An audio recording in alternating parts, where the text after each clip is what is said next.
बोलो श्री माता जी महाराज की जय हो। सतगुरु स्वामी श्री खिमादास जी महाराज की जय हो। माता पिता गुरुदेव की जय हो।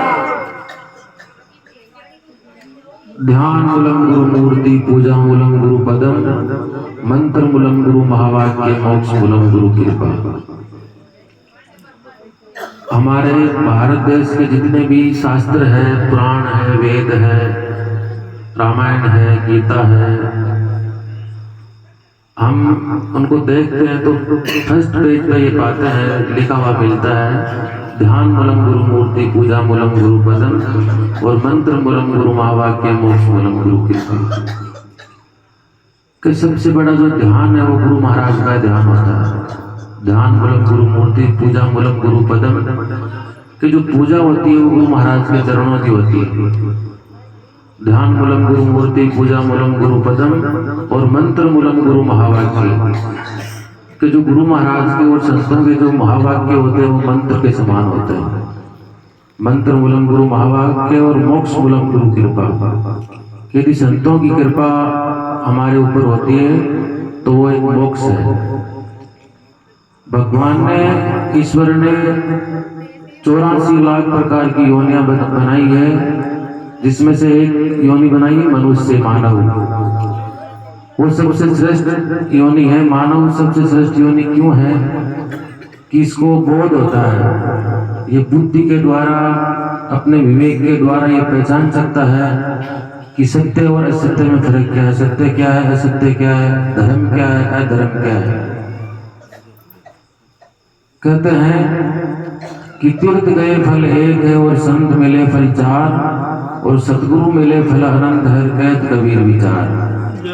कि हम तीर्थ जाते हैं तो तीर्थ जाने से सिर्फ एक फल की प्राप्ति होती है कि हमारे ऊपर जो हमारा तन है उसका शुद्धिकरण हो सकता है। और संत मिले फल चार, यदि कोई संत मिलता है हमें तो धर्म अर्थ काम और मोक्ष 4 फलों की प्राप्ति होती है। और जिस जीव को यदि कोई सच्चा सतगुरु मिल जाता है तो संसार के जितने भी फल हैं वो उसे भोगने के लिए मिलते हैं। एक तो होता है भागी नर और एक होता है बड़भागी नर। जो भागी नर होता है उसको संसार के जितने भी भौतिक जो भोग है वो भोगने को मिलते हैं। और जो बड़भागी होता है उनको संतों की शरण मिलती है, सत्संग मिलती है। तो संतों ने सत्संग को सर्वोपरि बताया है। कलयुग में ये कहा है संतों ने कि सत्संग जो है वो एक रास्ता है भव के सागर से पार होने का। हम संतों की शरण में जाएंगे, उनके महावाक्य सुनेंगे, उन पे मनन करेंगे, उनका अनुसरण करेंगे तो हम संसार के इस भव के सागर से पार हो सकते हैं। बाकी दूसरा कोई विकल्प हमारे पास है नहीं। आज हम देखते हैं, आज के हम 400 वर्ष पुरानी बात करते तो हमारा भारत देश एक सोने की चिड़िया कहलाता था। और किसी कारणवश वही भारत एक ऐसा देश बन गया, विश्व का गुलाम रहा, कई देशों का गुलाम रहा। क्यों रहा? बाबा जी ने कहा कि जितने भी हथियार हैं वो सब साथ छोड़ देते हैं, लेकिन धर्म हथियार जीव का कभी साथ नहीं छोड़ सकता। हमारे में विकृतियां आई, हमने धर्म को पहचाना नहीं, हमने धर्म छोड़ दिया तो हमें गुलाम रहना पड़ा। तो संतों ने कहा है कि जितने भी ये लक्षण भक्षण गंगा मिल कर दो त्याग और उत्तम कर्म करो सब कर से भरो आपस में एक राग। एक जैसा और नहीं दूजा दूर करो द्वितीय का दाग और हुनर में उस्ताद बनो और विद्या पढ़ो भोगो भाग। जिसकी हिम्मत उसकी कीमत दुनिया में 2 दिन का फाग। और कवि कहे मानवता धारो धरो धर्म का ध्यान और बलवान बनो तुम इस भारत देश की संतान। बलवान कब बनेंगे?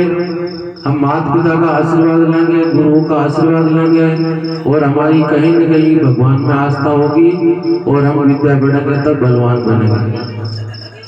माताओं और बहनों से मेरा कहना है कि अपने जो बच्चे हैं उनको अच्छी शिक्षा दिलाएं और शिक्षा के साथ साथ अच्छे संस्कार दें। और जो युवा पीढ़ी है उनसे मैं यह आग्रह करूंगा कि नशे पते से बिल्कुल दूर रहे।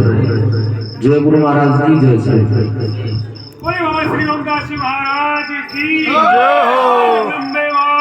की